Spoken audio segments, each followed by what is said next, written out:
सलाम जे के देखने वाले सभी नाजरीन को प्यार और खुरलूस भरा सलाम। उम्मीद करते हैं कि आप सब बखैरत आफियत से होंगे और मैं हूं आपका मेज़बान साहिल अमीन। बराह रास्त दिल्ली स्टूडियो से ये प्रोग्राम आप तक पहुंच रहा है।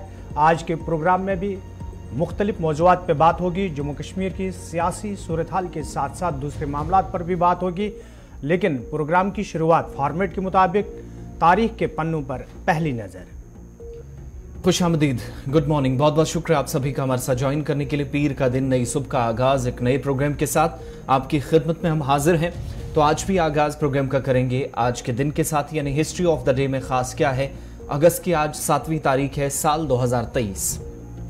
अंग्रेजी कैलेंडर के मुताबिक 1905 में इंडियन नेशनल कांग्रेस ने बरतानवी सामान के बाइकॉट का पूरे मुल्क के अंदर ऐलान किया और एक नई मुहिम का आगाज 117 बरस कबल हिंदुस्तान के अंदर बरतानवी साम्राज्य के खिलाफ की गई। 1941 में नोबल अवार्ड याफ्ता अजीम शायर अदीब रविंद्रनाथ टैगोर का इंतकाल आज के दिन हुआ। कोलकाता के अंदर उन्होंने आखिरी सांस 7 अगस्त 1941 को ली। 1753 में आज ही के दिन ब्रिटिश म्यूजियम पार्लियामेंट एक्ट के तहत कायम हुआ और ये वही ब्रिटिश म्यूजियम है जहां पर दुनिया भर के आर्ट, कल्चर और इंसानियत से रिलेटेड कुछ ऐसी चीजें हैं जो लंदन में कायम है, लेकिन हिंदुस्तान समेत दुनिया भर से अंग्रेजों की तरफ से ले जाई गई चीजें यहां पर आज के वक्त में भी रखी गई हैं। 1914 में रूस ने आज ही के दिन मशरकी पर्शिया पर हमला किया। अंग्रेजी कैलेंडर के मुताबिक 7 तारीख आती है। 1957 में अमेरिका ने नेवाडा टेस्ट साइट पर एटमी तजर्बा आज के दिन किया। इसके अलावा 1943 में सोमोलेंसिक की दूसरी जंग मशरकी महाज पर आज के दिन शुरू हुई। यूं तो दूसरी जंग जिसमें 1939 से ही कई ममालिक एंगेज हो चुके थे, लेकिन सोमोलेंसिक की दूसरी जंग जिसमें मशरकी महाज के ऊपर लड़ाई शुरू हुई, जिसमें 12 ममालिक आमने सामने आए और एक दूसरे को टारगेट करना शुरू किया, फौजी तनसीबात पर हमले हुए। 2005 में लंदन के अंदर बैक टू बैक 4 बम धमाके हुए, 37 शहरियों की हलाकत हुई, 5 दर्जन से ज्यादा लोग जख्मी हुए और ये अटैक्स या ये हमले आज ही के दिन हुए साल 2005 में। इसके अलावा आज ही के दिन 1976 में खलाई जहाज जावेंग 2 मरीख के मदार पर दाखिल हुआ। 7 अगस्त की तारीख आती है। आज के दिन के हवाले से ये बड़ी बातें थी। तो यह अहम मौज़ूआत थे जो आपके सामने प्रोग्राम के इब्तिदा में हमने रखे हैं। प्रोग्राम में खबरों की तरफ हम जाएंगे, तबसरा भी होगा, तज्जिया होगा, मुख्तलिफ मौज़ूआत हैं, अपने नुमाइंदों को प्रोग्राम में शामिल करेंगे और जहां टेलीविजन स्क्रीन पर आप हमें देख रहे हैं, मुख्तलिफ सोशल मीडिया प्लेटफॉर्म्स पर भी आप हमारे साथ रहेंगे। आप अपनी बात रखेंगे, अपनी आरा का इजहार वहां पर आप कर सकते हैं। आपके सवालात, तजावीज़ हम तक जरूर पहुंचाइएगा। तो आगाज प्रोग्राम का करेंगे आज भी जम्मू कश्मीर से। इस वक्त कुछ बड़ी खबरें हैं। सबसे पहले सुबह जम्मू चलते हैं। बिल्कुल, जहां जम्मू कश्मीर की बड़ी खबरों से आज की शुरुआत करेंगे और आपको याद होगा कि कुलगाम में पिछले 3 दिन से लगातार सर्च ऑपरेशन जारी है और उसके साथ साथ राजौरी की बात करेंगे तो लगातार 2 दिन से वहां पर भी फोर्सेस का ऑपरेशन जारी है। लेकिन इस बीच पुंछ से बड़ी खबर सामने आ रही है जिसमें बताया जाता है कि यहां पर एक दरअंदाजी की कोशिश को नाकाम बनाते हुए एक मिलिटेंट को हलाक किया गया। लाइन ऑफ कंट्रोल पर ये तीसरा ऑपरेशन है, आप देखेंगे सरहदी जिले के अंदर कुपवाड़ा और राजौरी के बाद, और बताया जा रहा है कि 2 से 3 मिलिटेंटों का एक ग्रुप जो कि दरअंदाजी की कोशिश कर रहा था। ये देगवार सेक्टर है, माल्टी का इलाका, 13वां पुंछ के अंदर, जहां पर इस वक्त भी फायरिंग चल रही है। ऑपरेशन बड़े पैमाने पर रात देर ही शुरू किया गया था और अभी तक बताया जा रहा है कि इन्फिल्ट्रेशन की इस बिड को नाकाम बनाते हुए 2 से 3 लोग जो कि सरहद के आसपास देखे गए थे। पुंछ की अब तस्वीरें भी आपको बताएंगे उस मकाम की जहां पर एग्जैक्टली ऑपरेशन शुरू हुआ है। सनी शर्मा भी हमारे साथ ज्वाइन करेंगे। जम्मू कश्मीर पुलिस और राष्ट्रीय राइफल्स के जवान इस वक्त इस ऑपरेशन का हिस्सा है। तकरीबन 2 बजे के आसपास पीआरओ डिफेंस ने जो इब्तदाई बयान जारी किया है, जिस स्टेटमेंट में कहा गया है कि अलसुबह 2 बजे के आसपास एम्बुश लगाया गया पुंछ के अंदर, जहां पर सरहदी इलाके के अंदर माल्टी देगवार में, ये क्योंकि बड़ा सेक्टर है, जंगली इलाका है, खेत खलियान है, इसलिए इस टेरेन के अंदर कई मरतबा ऑपरेशंस मुश्किल भी रहते हैं।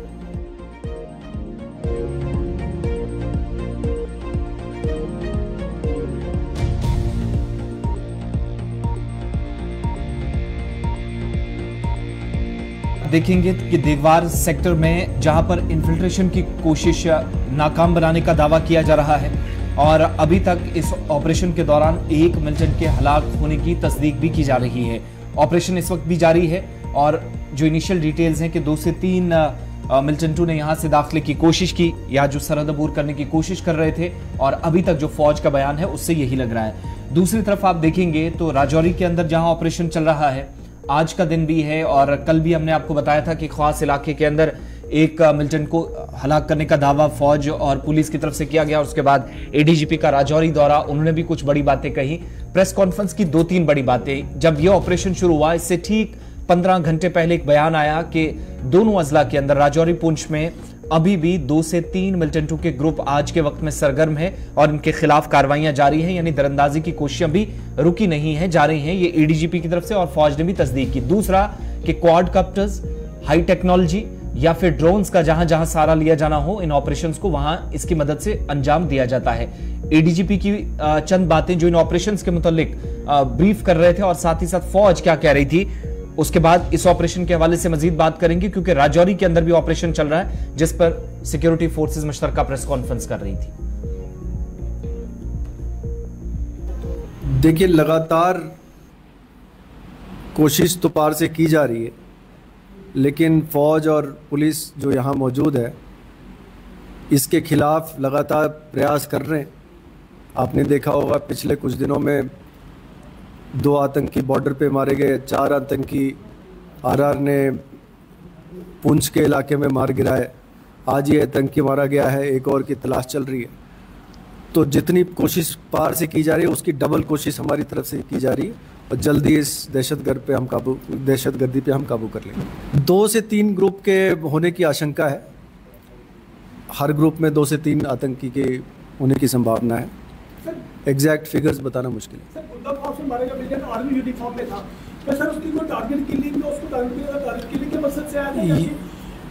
ये तफ्तीश का मामला है, ये बहुत जल्दी होगा। इसके बारे में कोई कंक्लूजन पे आना कि उनका मकसद क्या था क्या नहीं था। हमारे ऑपरेशंस पूरे इलाके में चल रहे हैं ताकि जो आतंकियों को लगता है कि जगह है यहाँ उनको हरकत करने की, वो हमने कम करनी है। और उसी का फलस्वरूप है कि ये हमारे ऑपरेशंस है, ये निरंतर चलते रहेंगे, इसमें कोई कमी नहीं होगी। और साथ ही जो तालमेल है उसका उदाहरण आपने देख ही लिया है। आगे भी हम इसी तालमेल के साथ आगे बढ़ते जाना चाहते हैं कि जो गलत धारणा रखता है देश के खिलाफ, इस इलाके के खिलाफ, उसमें हम साझे मिल के इसको दूर करें। दूसरा मैं 1-2 चीज़ें और अभी जो ऑपरेशन चल रहे हैं उसमें हमने जो टेक्नोलॉजी है उसको, और वो भी अपने देश में बनी हुई टेक्नोलॉजी को हमने काफ़ी इस्तेमाल किया है, जिसके अंदर पुलिस के पास भी हमारे पास भी अव्वल दर्जे के यंत्र आ गए हैं जो कि नाइट विजन के हिसाब से हमें बेहतरी देते हैं। जो हमारे इक्विपमेंट है, जो हमारे फायर आर्म्स हैं, वो भी काफ़ी अच्छे हैं, जो कि हमें जो कम से कम एमुनेशन को फायर करते हुए हम अपना नतीजा हासिल कर सकते हैं। और लास्ट में मैं सिर्फ यही कहना चाहूँगा कि जो आवाम है जिस तरह से वो हमारे साथ चल रही है, अगर वो ऐसे ही चलती रहे, हम भी पूरी वादा देते हैं कि उसी हिसाब से हम भी चलेंगे और इधर अमन और शांति को बरकरार रखेंगे। Thank you. फौज और पुलिस प्रेस ब्रीफिंग में कह रही थी कि दोनों अजला के अंदर ऑपरेशन चल रहे हैं, लेकिन एक और ऑपरेशन जिसकी पहले ही हमने आपके सामने खबर रखी।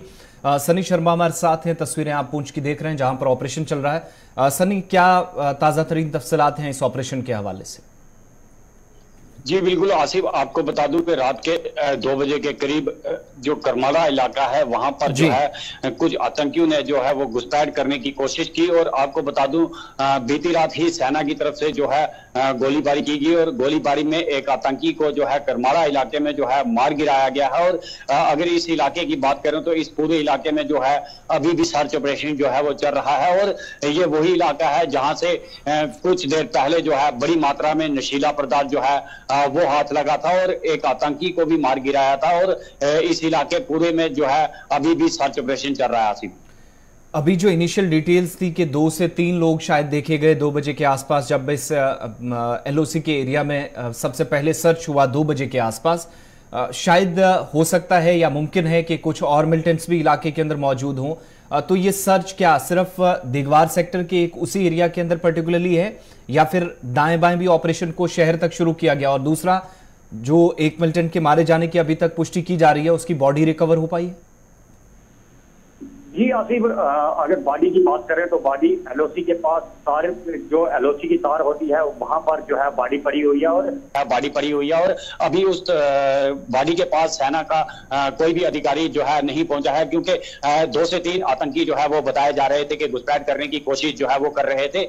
वहीं इस पूरे इलाके में सेना ने कार्डन किया हुआ है और सर्च चल रही है। और दूसरी बात जो आपने पूछी कि कहां पर सर्च जो है वो चल रही है, आसिफ आपको बता दूं कि 17 अगस्त से पुंछ के अंदर बाबा बूढ़ा अमरनाथ की यात्रा शुरू हो रही है। 15 अगस्त का फेस्टिवल जो है वो भी पास आता जा रहा है। तो पुंछ के जितने भी फॉरेस्ट एरिया हैं या हाईवे हैं या जो गांव हैं, वहां पर जो है सेना और पुलिस की तरफ से एक बड़े पैमाने पर जो है वो सर्च ऑपरेशन जो है वो चलवाए जा रहे हैं। आसिफ आपको बता दूं कि जिस तरह से मौसम खराब है और मौसम खराब के चलते हमेशा ही पाकिस्तान की ये कोशिश रहती है कि ज्यादा से ज्यादा घुसपैठ जो है इन इलाकों में करवाई जाए, और वही देखा जा रहा है कि जिस तरह से बीती रात 2 से 3 आतंकी इस ओर आने की कोशिश कर रहे थे, भारतीय सेना ने उन्हें मुंह तोड़ जवाब दिया और एक आतंकी को मार गिराया है। उसको लेकर अभी भी उस पूरे इलाके में जो है वो सर्च चल रही है। और जिस तरह से इन इलाकों में सर्च चल रही है, पाकिस्तान ये कोशिश कर रहा है कि जब भी मौसम खराब होता है तो ज्यादा से ज्यादा। बहुत बहुत शुक्रिया सनी डिटेल्स देने के लिए। तो एलओसी पर इस वक्त ऑपरेशन चल रहा है और पिछले 24 घंटों के दौरान, जैसा कि हमने शुरुआत में ही बताया, कुलगाम का तो बॉर्डर एरिया नहीं था, लेकिन टंगधार 1, राजौरी डिस्ट्रिक्ट 2 और पुंछ 3, तो 12-15 घंटों के दौरान ये तीसरा इस तरह का ऑपरेशन है जो सरहद के पास या सरहदी इलाकों के अंदर हो रहा। और ये ताजा तस्वीरें उस इलाके की जिसे देगवार सेक्टर या माल्टी का इलाका कहा जाता है। 0 लाइन है, भारत पाकिस्तान की सरहद टकराती है और इस एरिया में जंगलात, बीच में मैदान वाला या प्लेन एरियाज की गुंजाइश बहुत कम में नहीं है। यही वजह है कि ऑपरेशंस कई बार मुश्किल होते हैं, लेकिन इस वक्त भी ऑपरेशन इंटेंसिफाई किए गए हैं। दूसरी जो सनी बता रहे थे कि आने वाले कुछ दिनों के बाद एक इंपॉर्टेंट यात्रा शुरू हो रही है, साथ में 15 अगस्त के सिलसिले में तैयारियां पूरी यूटी के अंदर चल रही हैं, तो इस वजह से भी ऑपरेशंस काफी संजीदगी के साथ इस वक्त देखे जा रहे हैं। चलिए, सरहदी ऑपरेशन के साथ साथ जम्मू कश्मीर और वादी कश्मीर के अंदर की भी बात करते हैं और हालन मंजगाम की बात करेंगे, जहां पर पिछले 3 दिन से लगातार सर्च ऑपरेशन जो है वो जारी है और वसी इलाके को मुहसरे में लिया गया, क्योंकि यहां पर 3 रोज कबल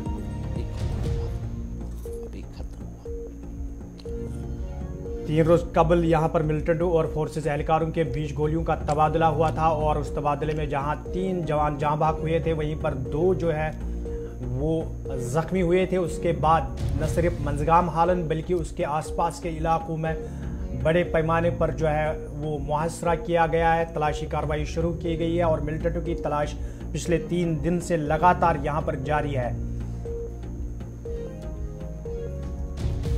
मंजगाम हमलावरों की ड्रोन से तलाशी ली गई, एयर सर्विलेंस हुआ, सर्च ऑपरेशन चलते रहे और अभी जो ताज़ा अपडेट ये मिल रहा है कि ऑपरेशन इस वक्त कॉल्ड ऑफ किया गया है। अब हमने अपने नुमाइंदे के पास चलेंगे। अब्दुल हमीद हमारे साथ इस वक्त ज्वाइन किए हुए हैं। अब्दुल हमीद, आप तक अगर आवाज़ पहुंच रही है तो बताइएगा क्या लेटेस्ट अपडेट है? खबर है कि अब जाकर सुबह सुबह ऑपरेशन खत्म हुआ है?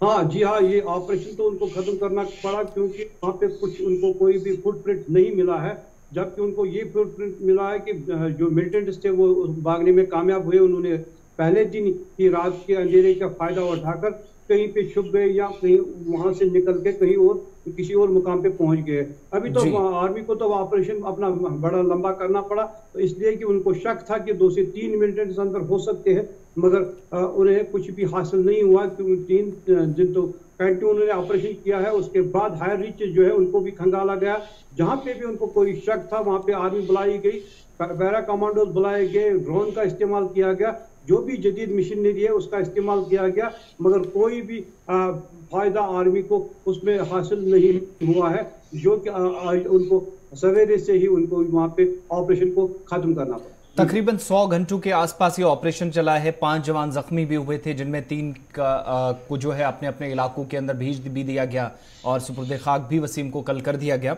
ओवरऑल इस ऑपरेशन के दौरान कुछ लोगों से पूछताछ भी हो रही थी, क्योंकि नए कैंप के एस्टैब्लिश होने के बाद से ही शायद कुछ लोगों पर शक की उंगली उठ रही थी, इस तरह की इतलात थी। कोई कंफर्मेशन ऑफिशियली या पुलिस की तरफ से? नहीं, कोई भी कंफर्मेशन इस बारे में नहीं मिली है, क्योंकि वहां पे जो कॉल रिकॉर्डिंग है वो निकाली गई, जिसके पास मोबाइल है उसका मोबाइल नंबर लिया गया और कॉल रिकॉर्डिंग निकाली गई कि मिलिटेंट किस तरफ से आए, किसने उनको वो पता दे दिया कि यहाँ से पेट्रोलिंग पार्टी जो है फलानी जगह से निकलेगी, किसने वो इंफॉर्मेशन दे दी, उसको खंगाला जा रहा है। तहकीकाती टीम बिठा दी गई है, सारे लोगों से पूछताछ की जा रही है, जो भी आस पड़ोस के गांव के लोग हैं जिसपे भी शक हो रहा है उससे पूछताछ हो रही है और नॉर्मल तरीके से उनसे पूछताछ हो रही है, कैंपों में बुलाकर या उनके घर जाकर उनसे पूछताछ हो रही है। यही मामला अभी चलेगा, तो देखते हैं आगे क्या होगा। अभी जो भी कुछ भी हम कहेंगे वो काबिल वक्त होगा, मगर किसी ऑफिसर ने इस ऑपरेशन के बारे में अभी तक लब कुशाई नहीं की। अलता 5 उसमें जख्मी हुए थे, 3 तो जाँ बाक हुए और 2 अभी अस्पताल में ज़ेरी इलाज। अच्छा, कल एक खबर आई थी अब्दुल हमीद, कल एक खबर कि ये पुंछ टाइप का अटैक था, एम्बुश लगाया गया, उस पर टारगेट किया गया। इस हवाले से कोई बात अभी तक हो पाई है या फिर शुरुआती दौर में कहा जा रहा था कि एनकाउंटर हुआ? ये खदशा जाहिर किया जा रहा है कि इस टाइप का ये ऑपरेशन है। हाँ, बड़ा ऑपरेशन, ये बड़ा ही अटैक था जो कि आर्मी ने पूरी तरह से इसको ले लिया, कोई भी सिरा उन्होंने नहीं छोड़ा, मगर उस पर शक जताया जा रहा है कि वो उसी टाइप का एक ऑपरेशन है, क्योंकि मिलिटेंट्स आए, कहाँ चले गए, किस जगह चले गए, उनको कुछ पता ही नहीं चला, क्योंकि आर्मी जो पेट्रोलिंग पार्टी थी काफी कैंप से दूर थी। जब तक आर्मी वाले वहां तक पहुंच गए तब तक बहुत देर हुई थी, तब तक मिलिटेंटों को भागने का मौका मिला, तो वो उन्होंने जो फरार अख्तियार की है, वो आर्मी को ये नहीं पता चला कि किस रास्ते से वो चले गए, कहाँ चले गए, वो तो पता नहीं चला। उन्होंने पूरा जंगल तो छान मारा गया, मगर अभी जो इस पे कहते हैं लोग, वो तो उधर इधर की बातें हो रही है इस पे, तो मगर बहुत बहुत शुक्रिया अब्दुल हमीद। तो 3 इलाके, 3 ऑपरेशन, एक खत्म हो चुका है, 2 जगह अभी भी अमीन चल रहा है। बिल्कुल, चलिए ऑपरेशन के साथ साथ जम्मू कश्मीर के अंदर महकमा सेहत की बात करेंगे और मुख्तलिफ बीमारियों के हवाले से भी बात होगी, लेकिन प्रोग्राम में वक्त हुआ है एक छोटे से तिजारती वक्फे का। तिजारती वक्फे के फ़ौरन बाद हम बात करेंगे जम्मू कश्मीर के दूसरे मामलात पर।